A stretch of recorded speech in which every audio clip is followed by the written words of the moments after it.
back to another podcast, Garner Station. And today we have with us two experts in the commercial real estate business here in the Triangle area, Ed Brown and Jimmy Barnes with NAI Tri Properties. And so, Jimmy and Ed, thanks for coming out and talking to us a little bit about today.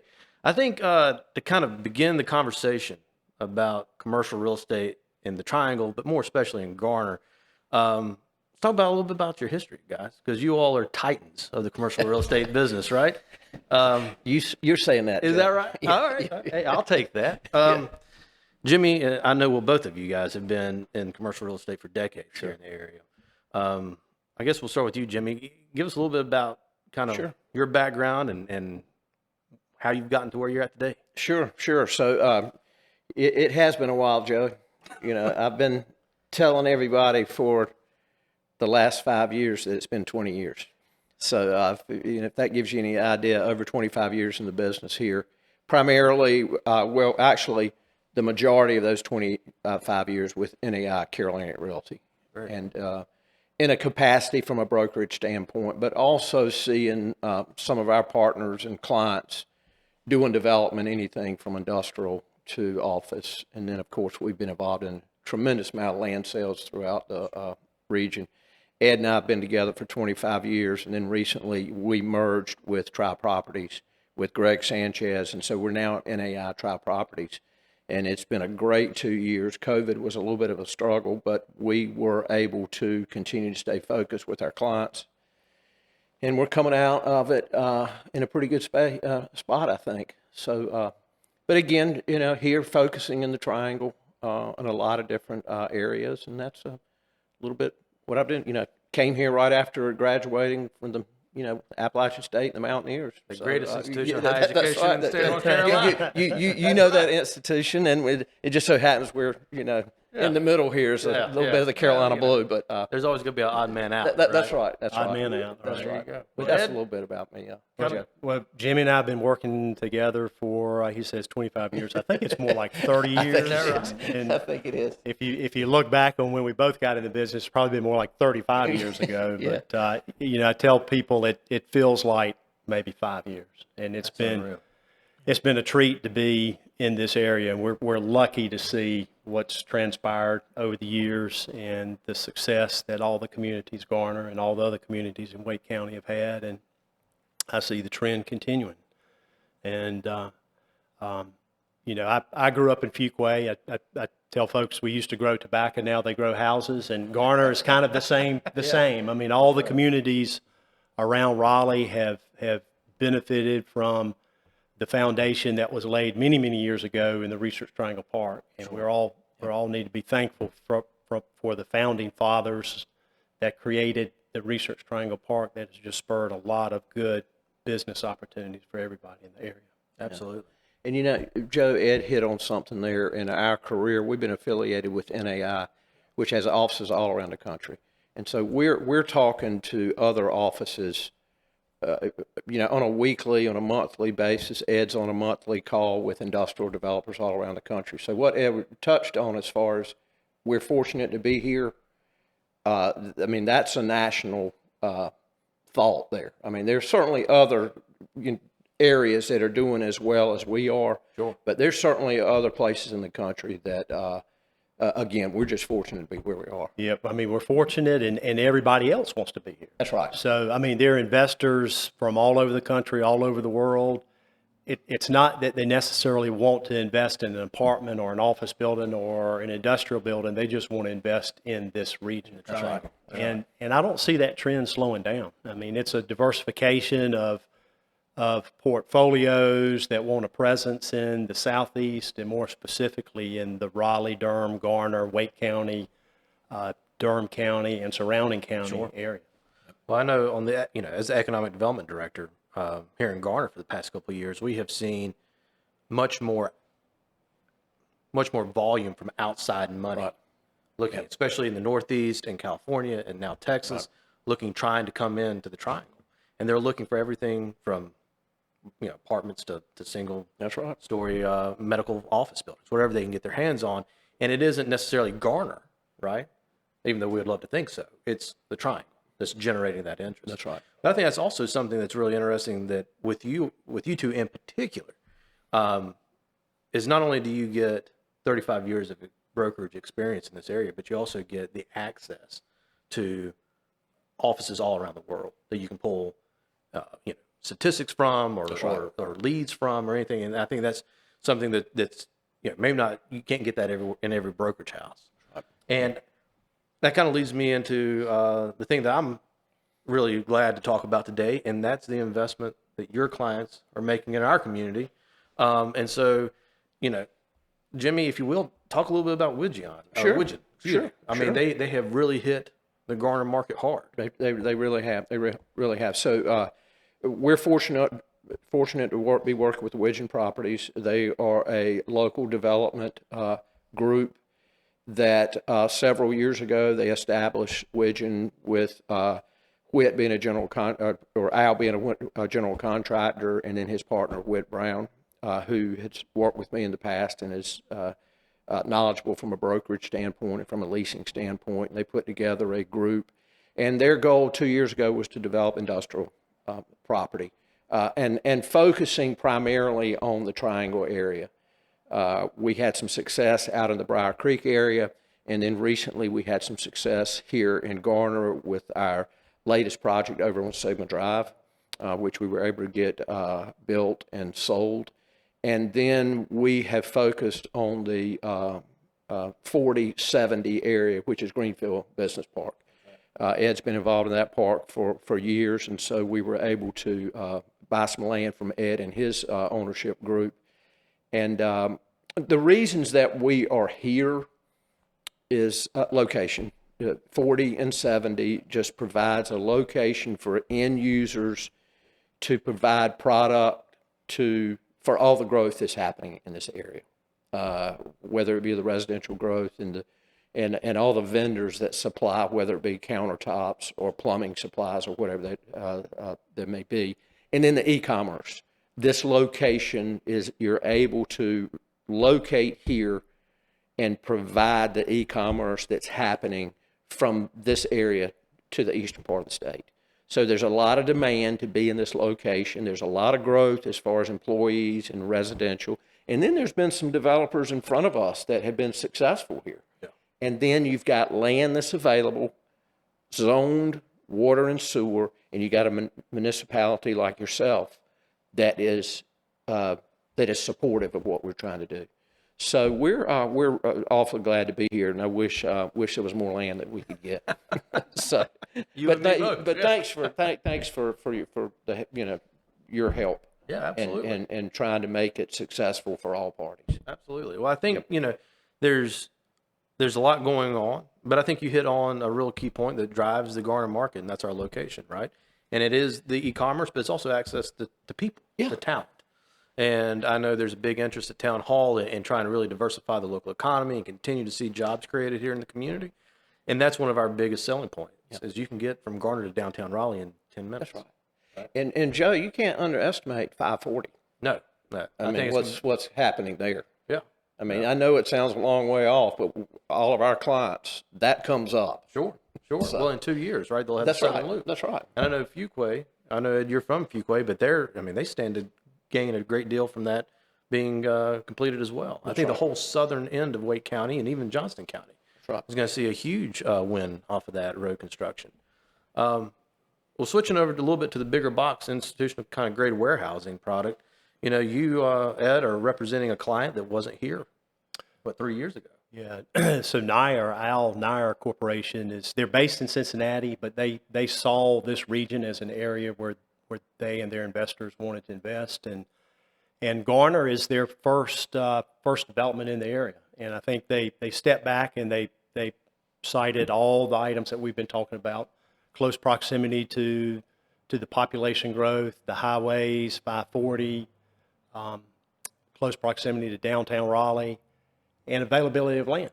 So, just having the opportunity to find land and infrastructure and the zoning in a town that's willing to work with them was the reason they located in Garner. The first building they built was 150,000 square feet, and it was pre-leased prior to the end of construction. So that was the test to verify that they weren't pioneering it. It was by far not a pioneering location. Duke Realty had built out at Greenfield North. It was obvious that it was the next location to develop, and they're off to the races building 3 speculative warehouses right now. And the first promo that we have, in addition to all the incentives that you offer from your office, Thanks, is the infrastructure and the roads being developed, with 540 coming from Highway 55 over to I-40, and then the next leg going from 40 up to I-87 now. And people see that, and they say that, we want to be close to the distribution networks, and the size of the tenants are continuing to increase in size as we become a larger, more populated market. And what used to be, a 20 or 40,000 square foot lease was big 5 or 6, 7 years ago. Now it's 150 to 250,000. Sure. And I think it'll continue as the region grows. Well, I noticed, kind of thinking a little bit about that. I've noticed over the couple past years is that we went from 24-foot ceilings to 28-foot to 30, now 32, and now you're building a 36-foot. Yeah, and a lot of it, I mean, it's the technology that the tenants have, the lift trucks being able to go higher, the sprinkle systems allowing you to rack higher. The cost of the space dictates that the tenant learn how to make every cubic square foot work. I mean, granted, costs are going up for everything. I was going to ask you all this. I mean, in both y'all's projects, I know Widgeon's got hundreds of thousands of square feet planned. Al Nier's got 240,000 square feet constructed today, with another 240 coming on the back end. 420. 420. Yeah. I mean, looking for a house a day, the rising cost is unreal. How do your clients, the developers, how are they handling that? They've got to commit to the space. They got to commit to the material 9 to 12 months ahead of time. I mean, they've got to make the commitment and lock it in as soon as they possibly can, and it'll probably be a 10 to 12 month lead time before it can be delivered to the site. So you're paying upfront a year in advance, and in a year you hope the market still is still the same. there. Yeah, I mean, it's a challenge. I mean, it's speculative, and things can change, but the trend is e-commerce is not going away. Just in time was a concept 5 or 6 years ago. With the pandemic and the supply chain, now tenants are building up inventory. That's going to be the trend that'll continue. You got e-commerce building up inventory, and more companies trying to be more like Amazon and delivering everything. So they're following the Amazon model and having more distribution centers throughout the country. So I think the demand is going to be there way into the future. It's not a fleeting type of a scenario. It's going to be a demand that we see impacting the market for the foreseeable future. That's right. And Joe, to Ed's point, so we've got 98,000 square feet under construction right now, 35-foot clear, institutional grade. And then we've got another project. We've got another 27 acres at the corner of Greenfield Boulevard and Waterfield. Mm-hmm. We'll do another 150 and 260s there. We have the steel packages for all of those buildings already purchased. And in whether it may be the one at Lawrenceville, that's already made and ready to go. Sure. But so the timing for us to build the other 150,000 feet, the timing will be such that when we get ready to start there, we'll have it. But, they had to commit to that well in advance. But everything from the dock doors, when you're buying the dock doors, to the space heaters, those are creating some issues from a delivery standpoint. Now, the cost, you ask about the cost, yes, increased cost. And I think at the end of the day there, some of that's going to be passed through to the tenants in rental rates. Yep. And then potentially some of that will mean that the return on your building may not be where you originally wanted it to be, but you got to still have it pretty close, sure. or it just doesn't make any sense. But all of those things are affecting us. But we've got they're familiar with that, and so they're dealing with it accordingly. So in y'all's experience over the past 35 years, you ever seen it like this before? No. No. I mean, we're in unprecedented times. I mean, quite frankly, there's never been a better time to be a seller, and it's never been a tougher time to be a buyer and or tenant. Yeah. The tenants, you on the tenant representation side of the business, 5, 6, 7 years ago, you'd have a sheet like this, front and back of options. Now you might have one line of options, and so it's a challenge. It's a challenge for companies, and they're not in the market on a 5 or 7 year lease, and when they're suddenly thrust into this market and they see where the rental rates have gone and how limited supply that is out there, it can be breathtaking. Yeah. I mean, it can challenge even the hardiest tenant, but it's kind of the world we live in. And the fortunate thing is, the market kind of delivers what the market needs to deliver, and there are a lot of developers trying to find opportunities to build more to meet the market demand. Absolutely. And a lot of the tenants that are coming into the market, new to the market, but have operations all around the country, this is still a very efficient and cost savings for them when they start comparing to their location in Boston. Yeah. Well, I was going to say, Or wherever it may be. cents for cents and dollars for dollars. Garner has traditionally been a very affordable place. How do we rack up compared to even what the western side of the county, where RTP's at? And then, of course, you mentioned Boston. I would assume we've got to be. Yes. We've got to be much cheaper than San Diego, Boston, Atlanta. Absolutely. Yeah. I mean, what's occurred, Joe, is the vacancy being around 4%, 3 to 4%.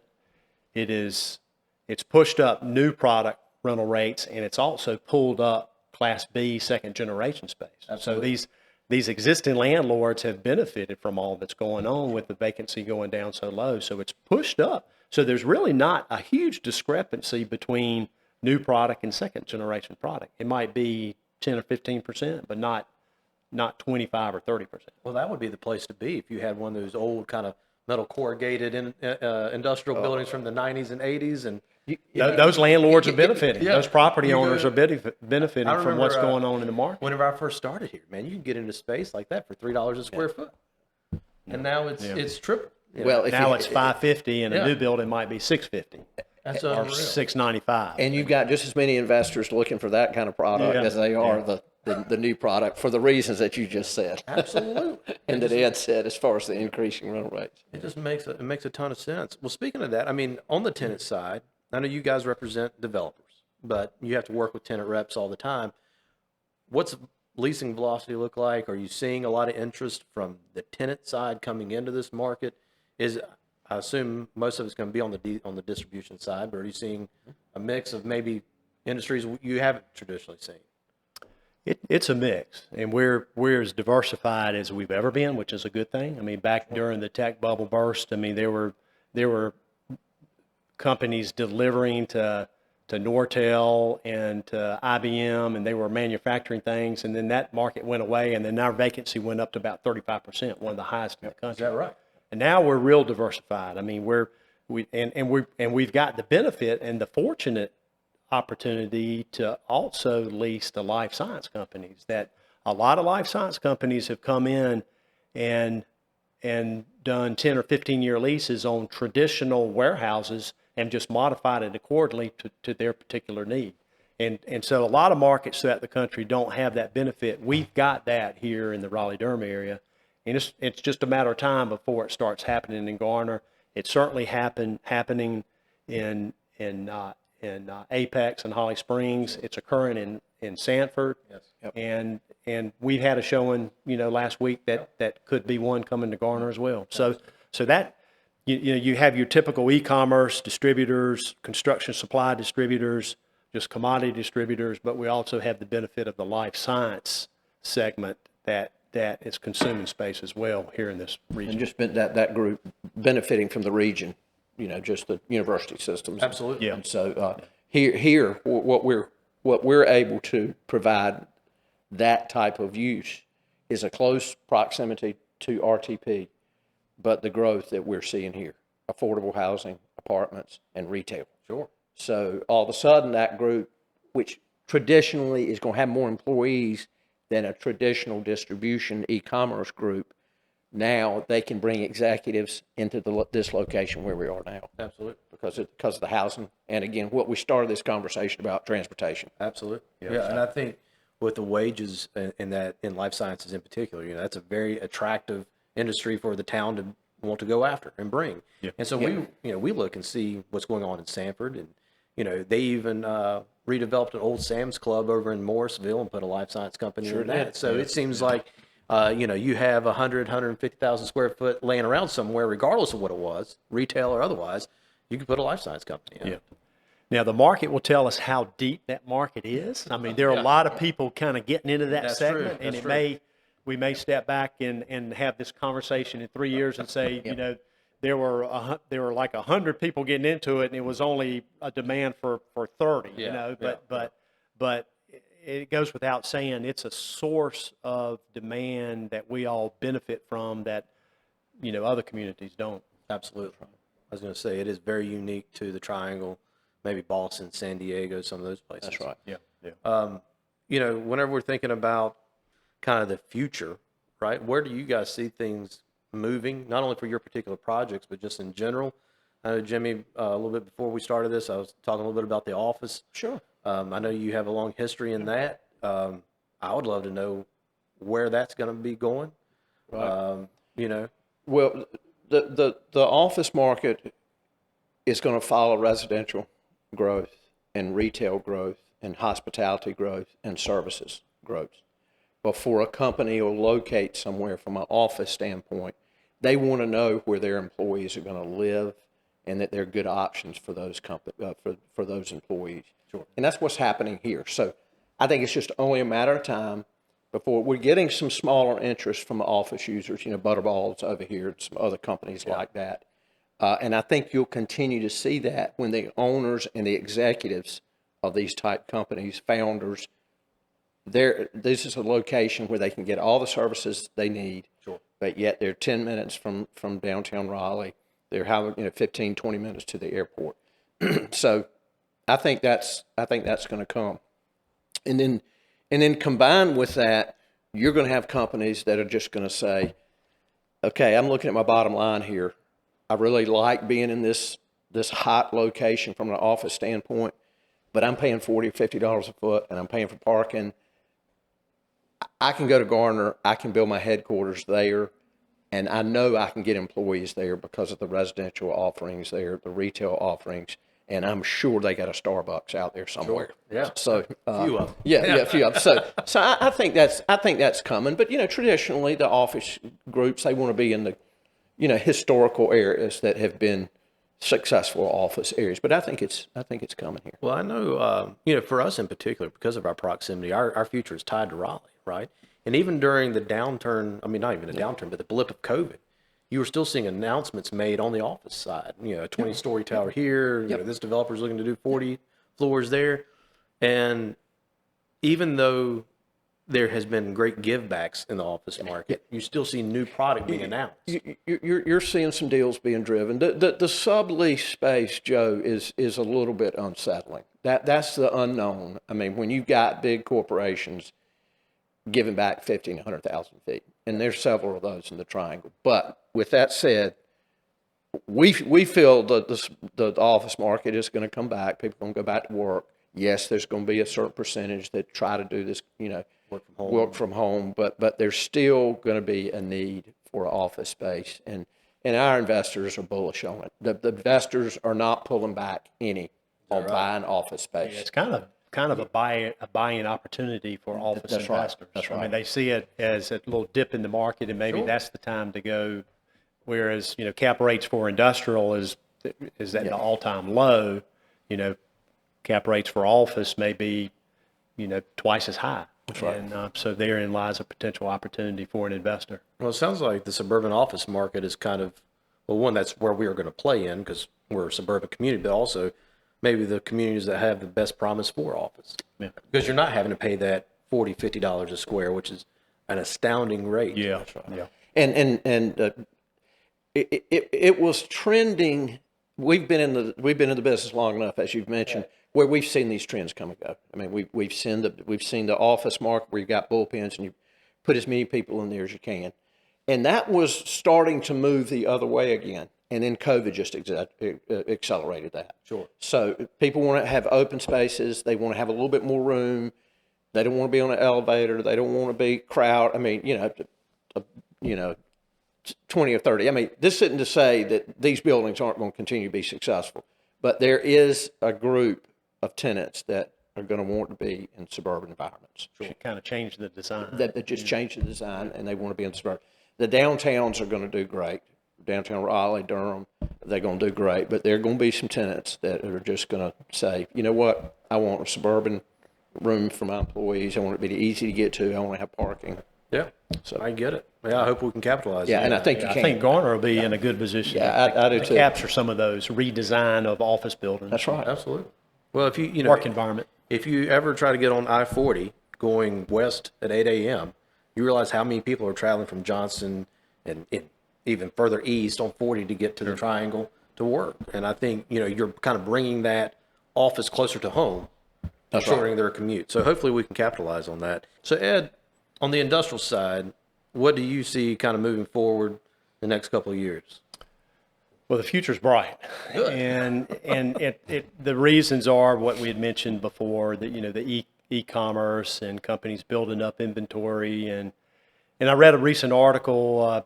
An analyst wrote an article about what would it take for a company to be able to say they can deliver same day or next day delivery, and the study that they put together showed, well, you've got to have 20 to 22 distribution centers throughout the country. So if you just kind of step back and you think about the trends of companies wanting to deliver to their customers quicker and quicker, there are a lot of companies out there that want to continue to do that. So that means there's going to be a lot of demand for distribution centers throughout the whole country. Yeah. And throughout populated areas. So, what the trend that will continue is you'll have higher ceilings, you'll have bigger truck courts, you'll have more parking for employees and vehicles, and you'll see that the barriers of entry, meaning the higher cost of land that's being driven up by apartment developers, multifamily developers, life science developers, industrial developers will have to go a little bit further out, and we're starting to see that. Yeah. I mean, you're seeing the Alamance County, Orange County line near Mebane exploding right now. Sure. You're seeing interest down at I-40 and 95, and so it'll continue. That trend will continue further and further out. But I think the writing is on the wall that it's not a blip on the radar screen. There's going to be deep demand for distribution space for the foreseeable future. Well, that's great. Ed, the Industrial Council with NAI that you talk to these people all around the country, do they feel the same way? Yeah, and it's a good, it's an interesting perspective. Every month we're on a call from brokers in small, medium, and big markets, and it's consistently the same in all the markets. Now, it might be going at a different pace, but the trends are vacancies are going down, rental rates are going up, and demand is high. So it's a national occurrence. Yeah. Well, I think that's all great news for your investors, your developers, and certainly for you all and for the town of Garner. That's sounds like we got a lot to look forward to in the next couple of years. Well, Jimmy, Ed, thank you for your time today. Great insights on the local commercial real estate market. Thank you to Widgeon for their investment. Al and I please express our sincere appreciation for their investment in our communities. But thank you all for being with us today. And that wraps up another Garner Station podcast. Thank you. Thank you, Joe.